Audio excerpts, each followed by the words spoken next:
इथे लगेच उत्तर शोधता येईल की जर शेवटचा अंक 5 आहे तर इथे 5ने ह्या संख्येला निशेष भाग जातो, म्हणून इथे पर्याय क्रमांक 3.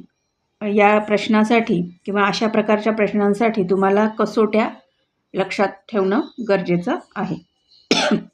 प्रश्न क्रमांक 2 बघा. 315 या संख्येला 15ने निशेष भाग जातो हे निश्चित करण्यासाठी टिंबटिंबची व टिंबटिंबची कसोटी वापरून निर्णय घेता येतो.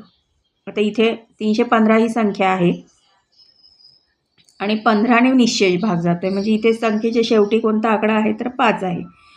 मग इथे तुम्हाला लगेच लक्षात येईल की 3 व 5, कारण 2ने तर भाग जाणार नाही आहे पूर्ण निशेष, 2 आणि 3ने पण पूर्ण भाग जाणार नाही. इथे 5ने जाईल, इथे 3ने जाईल, पण आपल्याला काय हवं आहे की 2 विचारलेत म्हणून इथे 3 व 5, म्हणून याचा पर्याय क्रमांक आहे